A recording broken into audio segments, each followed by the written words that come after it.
In July 2024, a company backed by $150 million from General Motors collapsed. 900 customers woke up to find their deposits frozen. Their dream boats gone. The factory in West Virginia abandoned. But here's what nobody told you. Pure Watercraft was just the first domino. Right now, across 3 continents, outboard engine makers are bleeding money. Sales are crashing. Tariffs are crushing. And the customers who kept this industry alive for 50 years are aging out. Some of the biggest names in boating are running out of time. The question isn't whether more brands will fail. The question is, which ones? And is the engine on your boat made by a company that won't exist in 5 years? To understand which outboard brands might disappear by the end of this decade, we first need to understand what made them believe they were invincible. In the spring of 2020, something unexpected happened. As the world locked down, Americans discovered water. Lakes that had been quiet for years suddenly filled with pontoons. Coastal marinas ran out of slip space, and boat dealers across the country experienced something they had never seen before. Waiting lists that stretched not weeks, but years. The pandemic didn't just boost boat sales, it transformed the entire industry overnight. First-time buyers flooded the market. People who had never considered owning a boat suddenly couldn't imagine summer without one. Dealers found themselves in an impossible position, selling boats they hadn't even received yet, taking deposits on inventory that wouldn't arrive for 18 months. The numbers tell the story. In 2018, the average boat sold in America cost just over $52,000, about 16% less than the median household income. By 2023, that average had jumped to nearly $90,000, a 72% increase in just 5 years. And still, people bought. Brunswick Corporation, the parent company of Mercury Marine and some of the most recognized boat brands in the world, achieved its second highest revenue year in company history in 2023. Mercury's share of the American outboard market grew by 50 basis points. The future looked limitless. But beneath the record sales and the dealer celebrations, a parallel story was unfolding, one that promised to reshape the industry entirely. Electric propulsion had arrived. By 2021, a new generation of startups was making bold claims. Companies like Pure Watercraft in Seattle, backed by General Motors, Vision Marine Technologies in Canada, setting speed records with their e-motion powertrain, Torqeedo in Germany, the pioneer that had been building electric outboards since 2005, and e-propulsion from China, offering electric motors at prices that seemed impossible. The pitch was compelling: zero emissions, near-silent operation, reduced maintenance, environmental responsibility. These companies weren't just selling motors, they were selling a vision of boating's future. Tesla had proven that consumers would pay premium prices for electric vehicles. The logic seemed simple. What worked for cars would work for boats. Venture capital poured in. Partnerships formed. Prototypes appeared at boat shows from Miami to Dusseldorf. At the 2024 Lake of the Ozarks shootout, Vision Marine's 180-horsepower electric system shattered acceleration records. The footage spread across social media. For one brief moment, the electric future seemed not just possible, but inevitable. What the press releases didn't mention, what the venture capitalists glossed over, was a single, devastating reality. The marine market is not the automotive market. There are 290 million registered vehicles in America. There are 12 million registered recreational boats. The entire global outboard motor industry is worth approximately $9 billion. Tesla's market capitalization alone, at its peak, exceeded $1 trillion. The math for electric marine disruption never worked at startup scale. But nobody wanted to hear that. Not when money was flowing. Not when the future seemed so bright. The established players, Mercury, Yamaha, Suzuki, Honda, watched from the sidelines. They had seen disruption attempts before. They had survived challenges that would have buried lesser companies. And they knew something the newcomers didn't. The ocean doesn't care about your business plan. The first domino fell in Seattle on a summer day in 2024. Pure Watercraft had everything a startup could want. 13 years of development, $67 million in funding, a partnership with General Motors worth $150 million, a valuation that reached $600 million, plans for a manufacturing facility in West Virginia that would bring jobs to a region desperate for them. By July, it was over. The company entered receivership, a form of bankruptcy that allows assets to be sold to pay creditors. Court documents filed in King County, Washington, revealed the wreckage.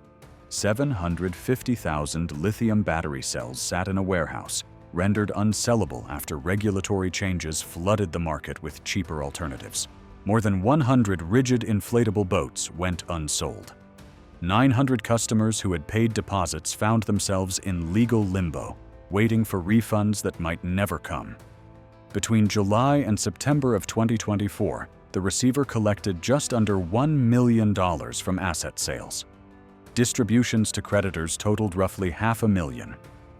The dream of an American electric boat revolution died in accounting spreadsheets and liquidation notices. Pure Watercraft wasn't alone. Vision Marine Technologies, the Canadian company that had set speed records and generated headlines, was fighting for survival.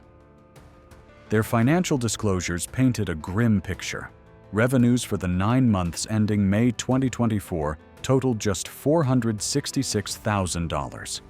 Net losses for the same period exceeded $2 million. The company's accumulated deficit since inception had reached $45 million. Their cash on hand had dwindled to less than $250,000. Their pre-tax profit margin stood at negative 247%. In a single trading session, Vision Marine stock collapsed from $4.87 to $1.88. The company's own statement acknowledged the obvious. They had incurred recurring losses, had not achieved profitable operations, and would need additional financing to survive. John Roskell, a board member at Swedish electric boat company X-Shore, offered a blunt assessment of what was happening across the industry.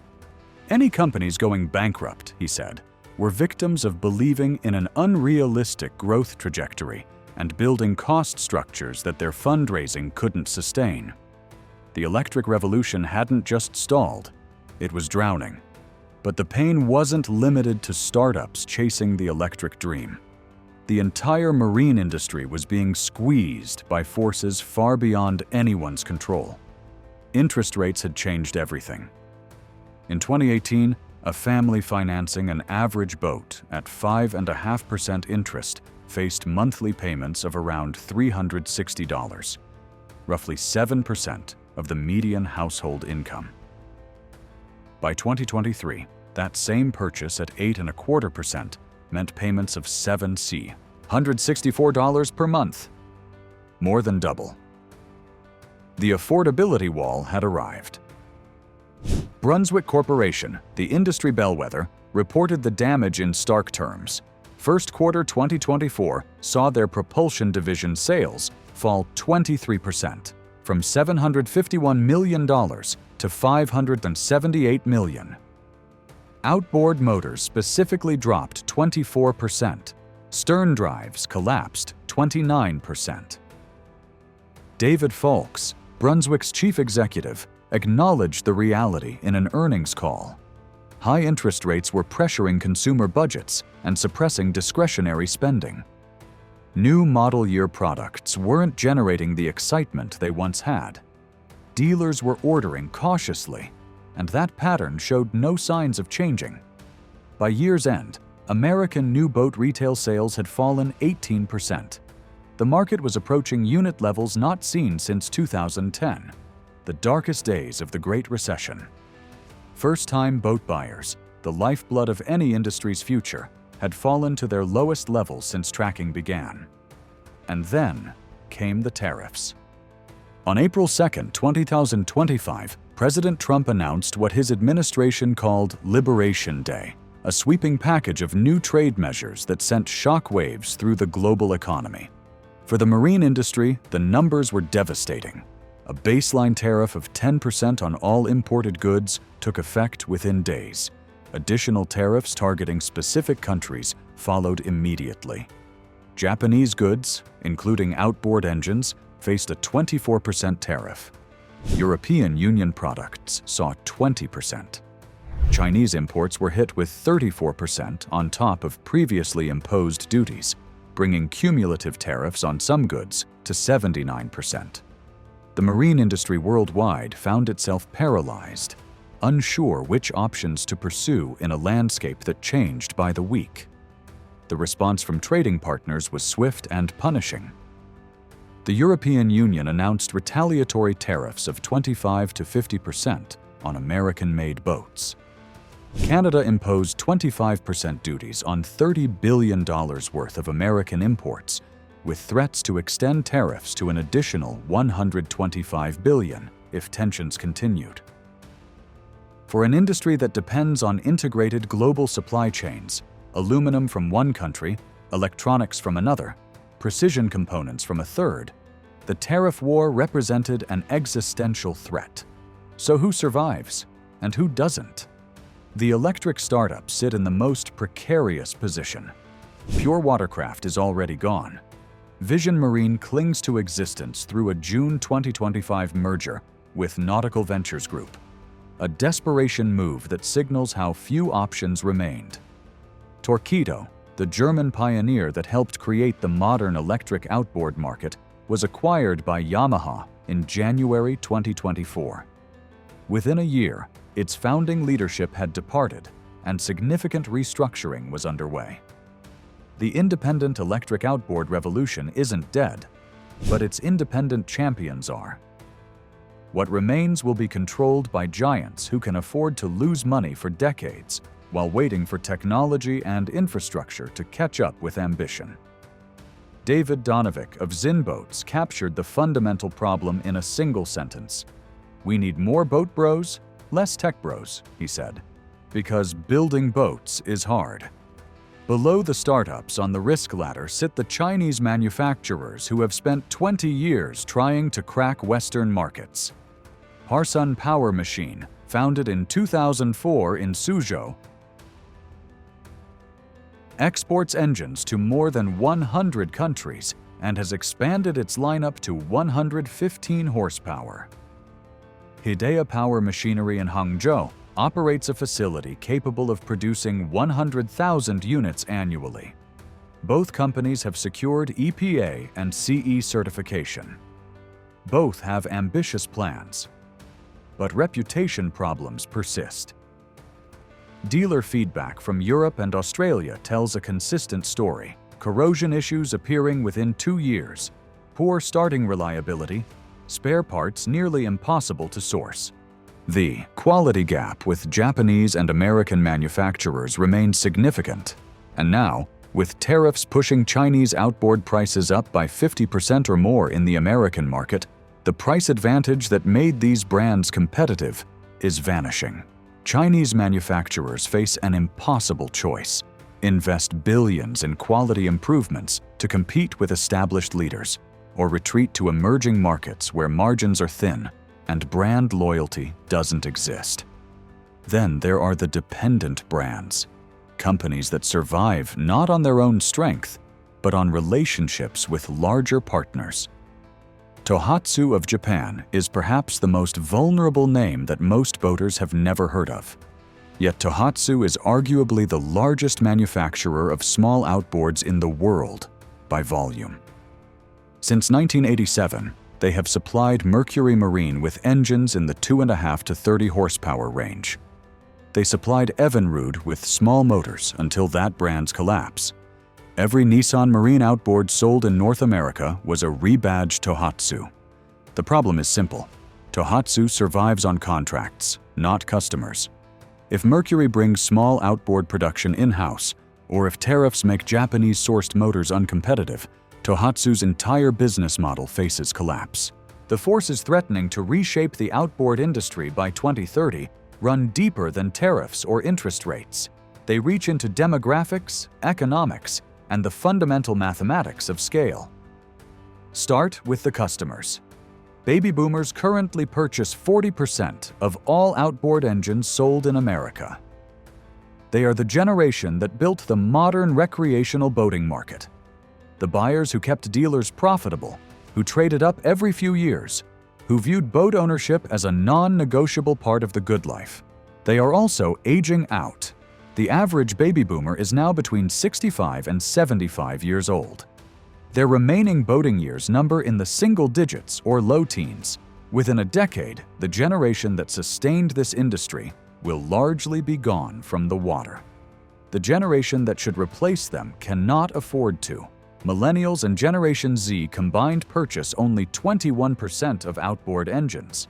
They face housing costs their parents never imagined, student debt that stretches for decades, and inflation that has eroded their purchasing power year after year. The monthly payment on an average boat now consumes more than 11% of median household income, nearly double what it represented just 5 years ago. First-time boat buyers have fallen to historic lows. This isn't a temporary dip caused by economic conditions. It's a structural transformation of who can participate in recreational boating. The industry is witnessing something unprecedented: the simultaneous departure of its core customers and the inability of younger generations to replace them. Understanding who will survive this transformation requires understanding why the established giants possess advantages that cannot be replicated. Mercury Marine, Yamaha, Suzuki, and Honda didn't become dominant by accident. They spent decades building something that startups and challengers simply cannot match in 5 years, or even 20. Mercury maintains the only full vertical integration in American outboard manufacturing. Their Fond du Lac, Wisconsin facility produces everything from castings to finished engines. Their V10 and V12 Verado platforms represent technology leadership that took billions of dollars and generations of engineers to develop. Their parts and accessories business generates revenue even when boat sales collapse. Yamaha brings global scale across motorcycles, personal watercraft, and marine products. Their acquisition of Torqeedo provides electric technology without the startup risk. Their loyal saltwater fishing customer base provides stability that transcends economic cycles. Suzuki remains the only major manufacturer producing all motors entirely in-house, without outsourcing to partners. Their aggressive pricing and strong presence in commercial fishing creates a floor beneath their business that recreational-only brands lack. Honda's automotive empire funds marine research and development that would bankrupt dedicated marine company. Their exploration of hydrogen technology represents the kind of long-term bet that only a company of their scale can afford. Building outboards at this level requires precision casting facilities, complex electronic control unit software, global parts distribution networks, dealer relationships cultivated across generations. New entrants must construct all of this from nothing while competing against companies that amortized these investments across 50 or 100 years. The ghost of Evinrude haunts every challenger.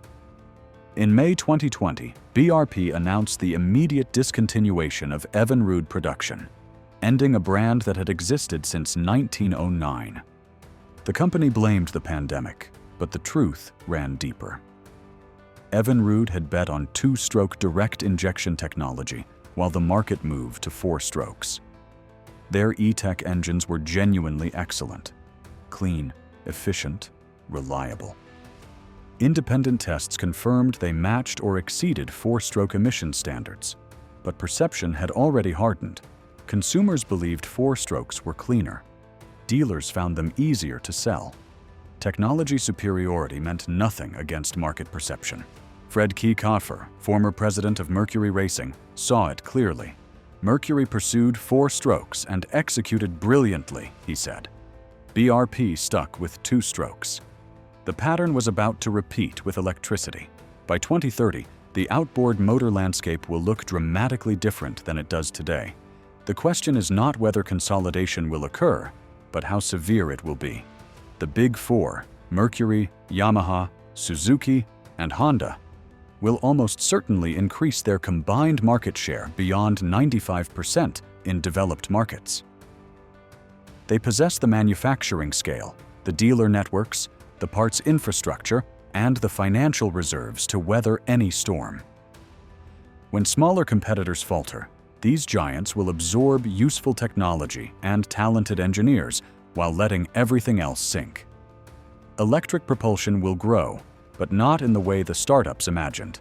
The expansion will concentrate in low-power applications, trolling motors, small tenders, auxiliary propulsion, where range limitations matter less and environmental regulations bite hardest. High-horsepower electric outboards will remain exotic curiosities, waiting for battery technology that may be decades away. Independent electric outboard companies will largely cease to exist.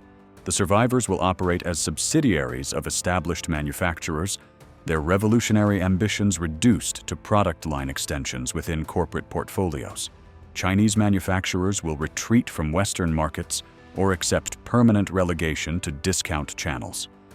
Their future lies in Southeast Asia, Africa, and South America, regions where price sensitivity overwhelms brand loyalty and dealer networks matter less than upfront cost.